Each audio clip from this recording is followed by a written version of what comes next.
सभी को मेरा नमस्ते। बहुत सारे सीकर्स ने नार्सिसिस्टिक रिलेशनशिप के ऊपर प्रश्न पूछे हैं और अपने दुख का वर्णन किया है कि कैसे नार्सिसिस्ट उनको सेक्लूड करना चाहता है, आइसोलेट करना चाहता है, अलग थलग ताकि वो पड़ जाएं। कैसे उनको टॉर्चर करता है, उनकी सारी बातों को निग्लेक्ट करता है और उनको गैसलाइट करता है, यानी उनकी रियलिटी को ही नकारने की कोशिश करता है। और कैसे जो इम्पोर्टेंट चीज़ है लाइफ की उसमें उनको सपोर्ट नहीं करता है। और हमारी जो डे टू डे रिलेशनशिप है उसमें नार्सिसिस्ट का इस तरीके का बिहेवियर और रोज का रोज इस तरीके का बिहेवियर, साइलेंट ट्रीटमेंट, वो कितना दुखद हो सकता है, ये सब उन लेटर्स को पढ़ करके और मैसेजेस को पढ़ करके पता चलता है। मैं आपको ये बताना चाहूँगा कि आप अगर लाइफ को देखेंगे तो ओवरऑल ही लाइफ की पिक्चर ही कुछ ऐसी हो गई है। यानी कि सोसाइटी के अंदर जो सोसाइटी का जो एथिकल फ्रेमवर्क है उसी के अंदर एक डाउन टर्न दिखाई दे रहा है। वो एथिकल फ्रेमवर्क ही नीचे जा रहा है। इसी को हमारा शास्त्र कहता है कलयुग आना। तो रिलेशनशिप में हमें दिखाई दे रहा है ये चीजें। रिलेशनशिप्स डिस्टर्बिंग हो गई हैं। अगर आप पूरे शहर को ही देखें तो शहर पूरा अल्कोहल में डूबा हुआ है। रिलेशनशिप का नेचर बहुत ट्रांजैक्शनल हो गया है। जैसे पहले हमारे पास सिटी वाइब्स आती थी या कम्युनिटी लिविंग दिखाई देती थी, वो सब अब नहीं दिखाई देती। मतलब परस्त हो गया है जीवन। तो हर जगह ही इस तरीके की चीजें चल रही हैं। तो मैं तो इसमें आपको ये सजेस्ट करना चाहूंगा कि ये बात सही है कि नार्सिसिस्ट के हम साथ रहते हैं, डिफिकल्टी है, हमें एक रेडिकल एक्सेप्टेंस तो पैदा करना पड़ेगा, क्योंकि नार्सिसिस्ट की पर्सनैलिटी के डिसऑर्डर के चलते वो ये सब मैनिपुलेशन करेगा ही। तो हमें उसके लिए एक रेडिकल एक्सेप्टेंस पैदा करना पड़ेगा, क्योंकि उसके अंदर सेल्फ अवेयरनेस नहीं है। तो जैसा भी है वो उसको हमें वैसा स्वीकार करना पड़ेगा। और ये हम स्वीकार इसलिए नहीं करते हैं ताकि हम नार्सिसिस्ट के लिए कन्वीनियंस पैदा कर रहे हैं कि नहीं, हम ये इसलिए भी स्वीकार करना हमारे लिए जरूरी है ताकि हमारी खुद की जो इनर लाइफ है वो इनर लाइफ कंफर्ट के साथ बीते और एटलीस्ट हमारी जो साइकोलॉजिकल लाइफ है उसमें जो है थोड़ा सा शांति आए। लेकिन जो बात मैं आपसे कहना चाहता हूँ वो इससे भी बड़ी है, और वो ये है कि हमको ये देखना होगा कि हमारा जो जीवन है वो कैसा है। जीवन के ऊपर विचार करना पड़ेगा। हम सब अक्सर अपने दुख में जब डूबे रहते हैं तो हम अपने जीवन के बारे में विचार नहीं कर पाते, लेकिन ये सही मौका है। दुख से उबरने में जीवन हमारी मदद कर सकता है। तो ये सही मौका है कि हम विचार करें, और ये हमारी लॉन्ग टर्म दुख से लड़ने में हमें मदद भी करेगा, हमें स्ट्रांग भी बनाएगा। देखिए, जहां तक इस जीवन का सवाल है तो ये जीवन कहीं ले जाता हुआ हमें तो प्रतीत होता नहीं। जब मृत्यु आती है तो सब कुछ तो आदमी को छोड़ करके जाना पड़ता है। तो जब सब कुछ जीवन ले ले रहा है, कुछ भी नहीं दे रहा है, यानी मृत्यु के वक्त सब कुछ छीन ले रहा है, तो इससे कुछ बहुत ज्यादा फर्क नहीं पड़ता है कि जीवन ने क्या दिया क्या नहीं दिया। इसलिए ये कहना बिल्कुल सही होगा कि जीवन कुछ देता नहीं है, जीवन कहीं ले नहीं जाता है। ये बात अलग है कि हमें ऐसा प्रतीत होता है कि जीवन हमें कहीं ले जा रहा है। जैसे कि मैं एक बार एक छोटी सी उसमें एग्जाम्पल पढ़ रहा था एक जगह किताब में, तो उसमें लिखा हुआ था, एक पैराबल था। पैराबल में ये लिखा गया था कि जीवन जो है वो एक घूमते हुए दर्पण के समान है, टर्निंग मिरर्स के समान है। और हम गोल गोल घूमते रहते हैं, गोल गोल अपनी जगह पर हम गोल गोल चक्कर लगाते रहते हैं। यानी हम कहीं सीधे कहीं नहीं मूव करके कहीं जाते नहीं, हम कहीं पहुंचते नहीं, हम सिर्फ गोल गोल घूमते रहते हैं। लेकिन जीवन के उन टर्निंग मिरर्स में जब हम अपने आप को देखते हैं तो मिरर में देखने से हमें ऐसा भ्रम होता है जैसे कि हम कहीं जा रहे हैं, जैसे कि हम कहीं पहुंच रहे हैं। हमें अचीवमेंट का भ्रम होता है, कहीं पहुंचने का भ्रम होता है, कहीं जाने का भ्रम होता है, सीधे जाने का भ्रम होता है।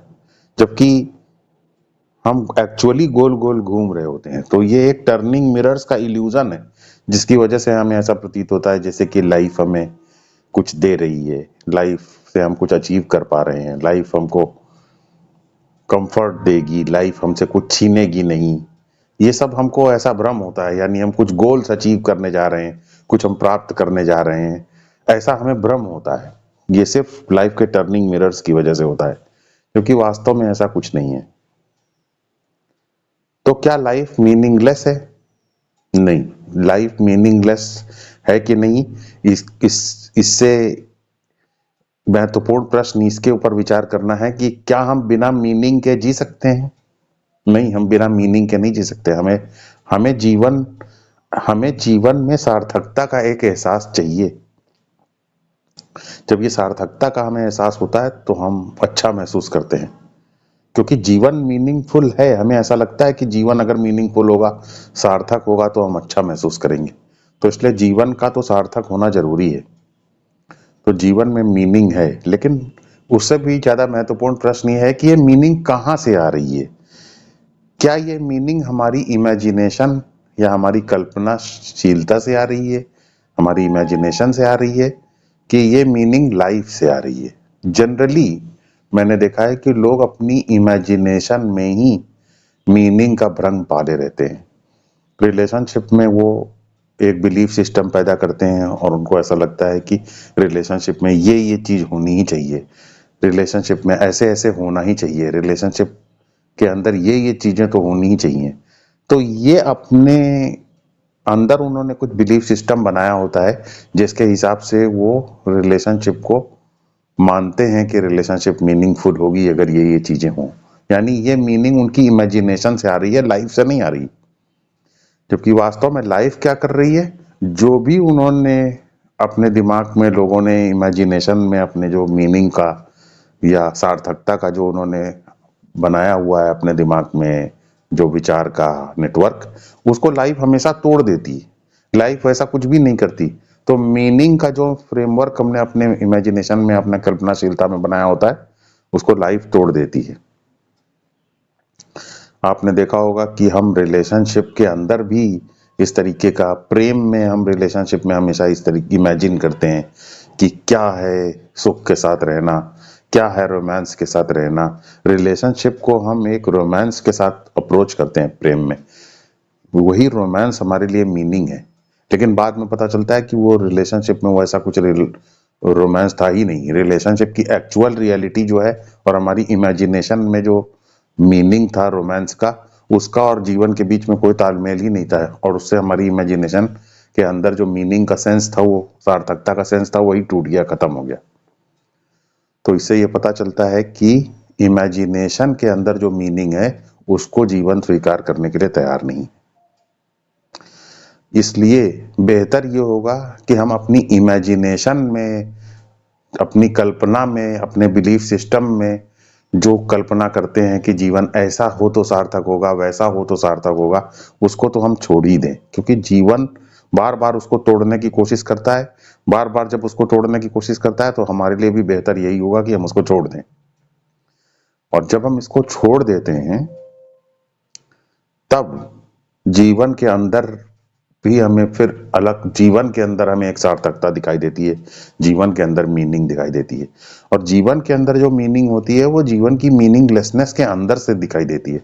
जीवन की निरर्थकता, जीवन के संघर्ष, जीवन की कठिनाइयां, जीवन के दुख, जीवन में कठिन संबंध, इन सब को मिला के जब हम एक निरर्थक तरीके से, हमें ऐसा लगता है कि ये निरर्थक हैं, लेकिन जब हम इनको जोड़ करके देखते हैं तो हमें एक सार्थकता नजर आती है।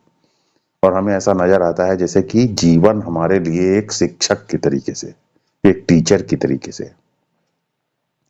हमारी आत्मा भी हमारे लिए एक टीचर है, और हमारी जीवन भी हमारे लिए एक टीचर की तरीके से है।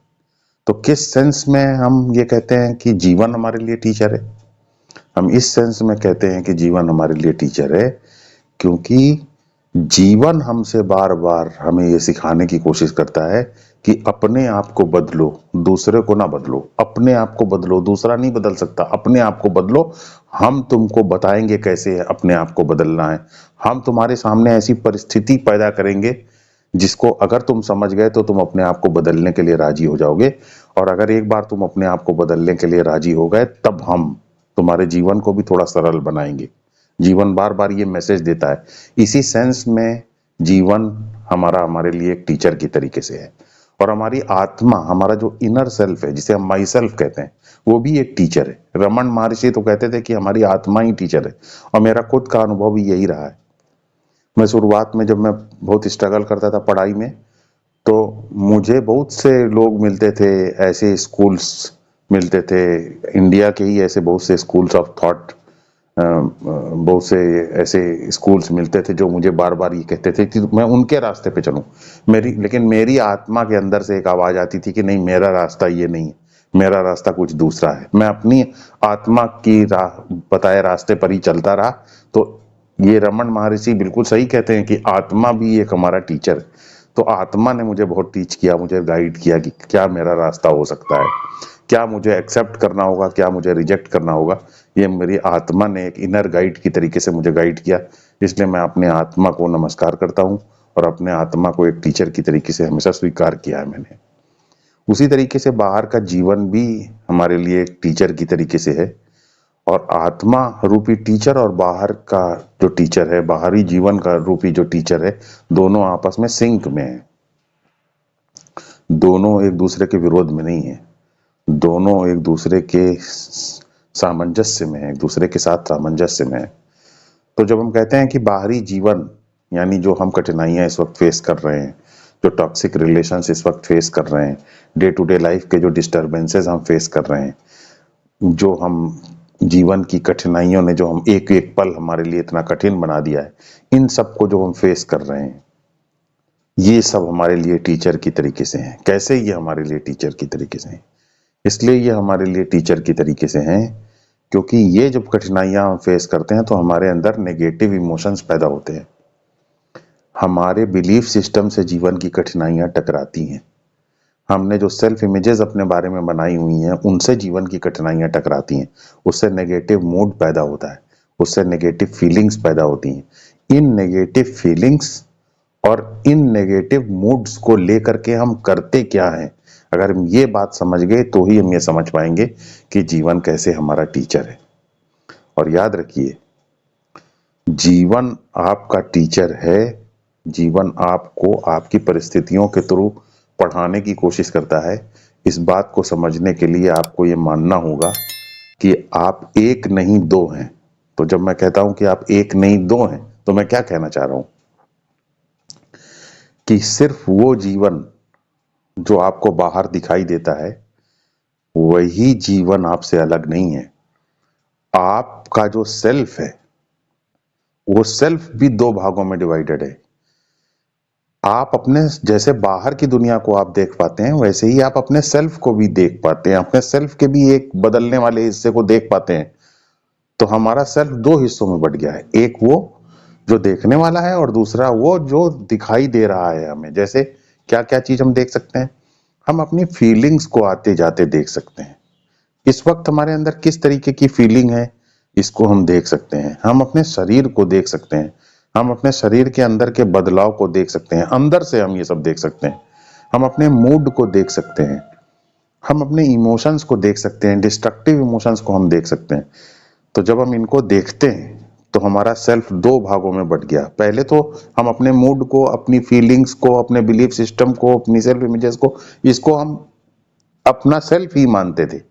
लेकिन अब हम जब हमें ये बात पता चली कि हमारा सेल्फ भी दो भागों में डिवाइडेड है, यानी एक देखने वाला रियल सेल्फ और दूसरा बदलने वाला सेल्फ, यानी हमारे मूड्स, हमारी फीलिंग्स, हमारे इमोशंस, हमारी बॉडी, हमारा माइंड, ये सब चीजें, हमारे थॉट्स, डिस्ट्रक्टिव इमोशंस, हमारे मूड्स, इन सब को हम जो, हाँ, ये सब बदलने वाले हैं, इनको हम देखने वाले हैं। तो इस तरीके से हमारा सेल्फ दो भागों में बट गया। तो हमारा सेल्फ जब दो भागों में बट गया, एक वो जो देख रहा है और दूसरा वो जो दिखाई दे रहा है, जो देखा जा रहा है। और ये हमें चौबीसों घंटा रखने की कोशिश करनी है, अपने आप को दो करके देखना है। तो जब हम अपने आप को एक करके देखते हैं दुनिया को, तो हम दर्शक बन जाते हैं। और जब हम अपने आप को अपने बदलने वाले सेल्फ से अलग करके देखते हैं और अपने बदलने वाले सेल्फ जो कि दुनिया को देख रहा होता है उसको देखते हुए उसको देखने देते हैं और उसको देखते हुए अपने आप को देखते हैं। यानी मेरा बदलने वाला सेल्फ ही दुनिया को देखता है। तो वो जब दुनिया को देख रहा है, फील कर रहा है, उसको देखते हुए, फील करते हुए जब हम देखते हैं तो फिर हम दर्शक नहीं रहते हैं, हम दृष्टा बन जाते हैं। और जब हम दृष्टा बन जाते हैं तो हम देख नहीं रहे होते हैं, ऑब्जर्व नहीं कर रहे होते हैं, बल्कि हम सेल्फ ऑब्जर्व कर रहे होते हैं। इसे कहते हैं आत्मनिरीक्षण करना, सेल्फ ऑब्जर्वेशन करना। यानी आप अपने बदलते हुए सेल्फ को देख रहे हैं, एक साक्षी की तरीके से, एक दृष्टा की तरीके से देख रहे हैं। तो हम हमेशा 24 घंटे अपने आप को दो में करके देखते हैं, बदलने वाले सेल्फ को 24 घंटे। ये बात जरूर 24 घंटे याद रखिए कि शुरुआत में भूलेंगे लेकिन फिर याद रखिए। इसे हमारे शास्त्र में कहा गया है नेति नेति। नेति का मतलब ना इति ना इति, नॉट दिस नॉट दिस। यानी मैं ये टेबल नहीं हूं, मैं ये पेन नहीं हूं, मैं ये शर्ट नहीं हूं, मैं ये शरीर नहीं हूं क्योंकि शरीर तो बदलता रहता है, मैं ये मन नहीं हूं क्योंकि मन बदलता रहता है, कभी कुछ सोचता है कभी कुछ सोचता है, मैं ये फीलिंग्स नहीं हूं क्योंकि आते जाते रहते हैं, मैं ये मूड नहीं हूं, बदलता रहता है। मैं कौन हूं फिर? मैं वो हूं जो इन सबको देखने वाला है। तो मैं इन सबको देखने वाला सेल्फ हूं, रियल सेल्फ हूं। जब हम ऐसे कह करके इन सबको, जो दिखाई देने वाला सेल्फ है, उसको देखते हैं अपने रियल सेल्फ के द्वारा, तो इसे कहते हैं दृष्टा बनना, साक्षी बनना। और ऐसा हमें 24 घंटे करते रहना पड़ेगा। तो इस प्रकार जब हम ऐसे देखते हैं तो हमारा रियल सेल्फ हमारे बदलने वाले सेल्फ को आई की तरीके से नहीं देखता है, उसको इट की तरीके से देखता है, दिस की तरीके से देखता है। यानी उसके अंदर आई नहीं रहता है। इसीलिए हमारा शास्त्र हमारे सेल्फ को दो भागों में बांट देने को कहता है, आत्म अनात्म विवेका। उसके ऊपर बहुत रिसर्च नहीं हुआ है लेकिन हमारे ऋषियों ने इसे आत्म अनात्म विवेक कहा है।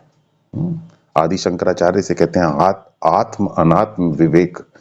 तो ये अनात्म वर्ड बहुत इंपॉर्टेंट है। अनात्म मतलब नॉट आई।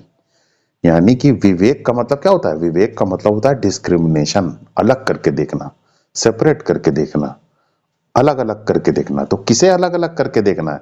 आत्म यानी सेल्फ को नॉट सेल्फ से अलग करके, आत्मा को अनात्मा से अलग करके देखना है। तो बाहर के जो पेड़ हैं, बाहर के जो चेयर है, जो टेबल है, पेन है, वो तो अनात्मा ही है, नॉट सेल्फ ही है। उसकी बात नहीं हो रही है, वो तो सभी को पता है, तो गिवन है, अंडरस्टूड है। किस चीज को हमें अनात्मा की तरीके से देखना है, नॉट सेल्फ की तरीके से देखना है? बॉडी, माइंड, फीलिंग, ये सब बदलने वाला सेल्फ है, जिसे हम पहले सेल्फ समझ करके ही अपने आप से जोड़े हुए थे। अब हमें इस बदलने वाले सेल्फ को 24 घंटे देखते रहना है। देखते वक्त ये भी याद रखना है कि ये आई नहीं है। कुछ लोग आई समझते हुए उसको देखते हैं तो रिजल्ट नहीं निकलता है। उसे इट की तरीके से, दिस की तरीके से, या ऑब्जेक्ट की तरीके से देखना है, आई की तरीके से नहीं देखना है। तो शरीर, मन, फीलिंग्स, इन सब के प्रति सहानुभूति नहीं रखना है। आई के प्रति हमारी सहानुभूति रहती है, तो सहानुभूति नहीं रखना है, बिना सहानुभूति के रखना है, क्योंकि वस्तु है, इसको वस्तु की तरीके से देखना है। मन को, शरीर को, फीलिंग्स को, मूड को वस्तु की तरीके से देखना है, व्यक्ति की तरीके से नहीं देखना है, दिस की तरीके से देखना है, आई की तरीके से नहीं देखना है। तो इस तरीके से जब हम करते हैं, इनर सेपरेशन कर पाते हैं, तो इसे कहते हैं आत्म अनात्म विवेका, या दृष्टा बनना। ये हम जब करते रहते हैं 24 घंटे, याद रखिए 24 घंटे वर्ड बहुत इंपॉर्टेंट है, हर वक्त करते रहते हैं, तो फिर हमारे जो नेगेटिव फीलिंग्स हैं उनको आई की पावर नहीं मिल पाती है। ये सब याद रखिए, आई की पावर से ही ये सब, इनकी रोजी रोटी चलती है। जैसे ही आपने आई विड्रॉ कर लिया, इसको ऑब्जेक्ट की तरीके से देखने लगे, आइडेंटिफाई नहीं करते हैं इससे, अपने आप को जोड़ करके नहीं देखते हैं, बस आपकी जीवन बदलने लग जाएगा। परिस्थिति चाहे कितनी ही विकट क्यों ना हो, आप मैनेज कर सकेंगे, स्ट्रांग बने रहेंगे। याद रखिए, ये बिल्कुल मेरा रूल, आप स्ट्रांग रहेंगे। मैं ये आपको एश्योरेंस देता हूं कि आप स्ट्रांग बने रहेंगे। कोई भी डिसऑर्डर वाला व्यक्ति हो, कैसी भी परिस्थिति हो, आप स्ट्रांग बने रहेंगे। ये याद रखिए, रूल नंबर 1। रूल नंबर 2 भी याद रखिए, वो ये है कि हम किसी भी चीज को, जिसे भी हम देखते हैं, उसे हम सिर्फ इंप्रेशन की तरीके से देख सकते हैं। कोई भी चीज हम टेबल पकड़ते हैं तो टेबल क्या है? आंख के अंदर आने वाला इंप्रेशन, और ठोस जो हमें महसूस हो रहा है वो ठोस होना एक इंप्रेशन है। तो हम लाइफ को कुछ नहीं, सिर्फ इंप्रेशंस के रूप में ही जान पाते हैं। यानी लाइफ कुछ नहीं है, सिर्फ इंप्रेशंस है, क्योंकि इंप्रेशंस के रूप में ही लाइफ हमारे सामने मौजूद है। हम जिधर देखते हैं उधर सिर्फ इंप्रेशन ही इंप्रेशन है। तो जिसे आप ठोस समझ रहे हैं वो ठोस वस्तु नहीं है, वो सिर्फ इंप्रेशन है। और चूंकि हमारे आसपास की सारी चीज एक इंप्रेशन मात्र है, इसलिए वो ड्रीम की तरीके से है। इंप्रेशन का मतलब वो सिर्फ एक सेंसेशन मात्र है, इंप्रेशन मात्र है, उसको सीरियसली लेने की जरूरत नहीं है। जब हम ऐसा सोच लेते हैं तो हम जीवन को स्वप्न की तरीके से देखते हैं, इंप्रेशन से बना हुआ स्वप्न। जैसे कि आप सपने में इंप्रेशंस को ही तो देखते हैं, वस्तु को थोड़ी देखते हैं, इंप्रेशंस को देखते हैं। देखते हैं आप सपने में कैसे इंप्रेशंस जो है वो वस्तु का रूप धारण कर लेते हैं। ऐसे ही ये जीवन है, इसमें हमको सिर्फ इंप्रेशंस के ही द्वारा इस जीवन का पता चलता है, क्योंकि ये इंप्रेशन से ही बने हैं। तो जब हम इस तरह इंप्रेशंस मान करके इसको जीते हैं तो हम जीवन को एक ड्रीम की तरीके से देख पाते हैं, जिसके अंदर कोई सब्सटेंस वास्तविक नहीं है। तो जब हम ये समझ पाते हैं, हमारा शरीर भी एक इंप्रेशन है, फीलिंग भी एक इंप्रेशन है, मूड भी एक इंप्रेशन है, लाइक्स एंड डिसलाइक्स एक इंप्रेशन है, सब कुछ एक इंप्रेशन ही है। बस ये हम समझ गए। बाहर जो टेबल चेयर हम छूते हैं, इसके ठोस होना भी ये सब इंप्रेशन ही है, क्योंकि सॉलिडिटी भी तो एक इंप्रेशन ही है जिसे हमें पता चलता है। डेंसिटी भी एक इमोशन ही तो है। घनत्व तो चीजों का ठोस होना, ये सब एक इंप्रेशन ही तो है। हम जब इसको टच करते हैं तो टच से हमें कुछ इंप्रेशन ही तो पद के रूप में ही तो ये पता चलता है। तो यानी ये इंप्रेशन से ही सब कुछ बना है, हम सिर्फ इंप्रेशन को ही देख पाते हैं, इंप्रेशन को ही जान पाते हैं। तो जीवन इंप्रेशन से बना है, ड्रीम की तरीके से। इसे सीरियसली नहीं लेंगे, इसे ऑब्जेक्टिवली देखेंगे, तथ्यात्मक रूप से देखेंगे। ये सेकंड बहुत ही इंपॉर्टेंट बात है। अपने मन में चौबीसों घंटे इसको बनाए रखेंगे। जैसे नेगेटिव फीलिंग आए तुरंत कहेंगे अरे ये तो सिर्फ इंप्रेशन से बना हुआ मायाजाल है, ये कुछ नहीं है, इसे रिजेक्ट कर देंगे। तो नेगेटिविटी नहीं आएगी। कोई बदतमीजी कर रहा है रिलेशनशिप में, उसे इंप्रेशन मान करके रिजेक्ट कर देंगे। हम्म और अपने आप को हमेशा दो बनाए रखेंगे, इंटरनली आइडेंटिफाई नहीं करेंगे। ये याद रखेंगे दोनों रूल। और फिर हमें एक बात याद रखनी पड़ेगी, ये जो नॉलेज मैं दे रहा हूं आपको, इसको भी समझना होगा आपको। इस नॉलेज को आपको वैल्यू देना पड़ेगा। अगर आप नॉलेज को वैल्यू नहीं देते हैं तो क्या होगा? नॉलेज आपकी बाहरी पर्सनैलिटी की सतह पर ही टिकी रहेगी। पर्सनैलिटी बाहर की आपने सीख करके बनाई है दुनिया से। जो बाहर से आया हुआ इंप्रेशन है वो आप नहीं है। तो अगर आप नॉलेज को इसलिए सिर्फ लेते हैं ताकि दूसरे को इम्प्रेस कर सकें, दूसरे को फर्जी लेक्चर दे सकें, दूसरे को नीचा दिखा सकें, तो आपकी नॉलेज जो है वो सिर्फ आपकी पर्सनैलिटी के लेवल लेवल पर रहेगी। है? यूनिवर्सिटियों में क्यों नहीं कोई चीज कभी ब्रेक थ्रू हो पाता है? इसलिए क्योंकि नॉलेज को हमेशा किसी और दूसरे पर्पस के लिए यूज किया जाता है। किस पर्पस के लिए नॉलेज को यूज करते हैं वहां?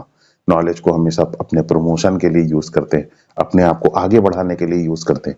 तो नॉलेज से कभी उनके अंदर ट्रांसफॉर्मेशन नहीं आ पाता है। नॉलेज को बेच करके प्रमोशन ले लेते हैं, नॉलेज को बेच करके सैलरी ले लेते हैं। ओके, तो इसलिए नॉलेज कभी भी ट्रांसफॉर्मेशन नहीं ला पाती है।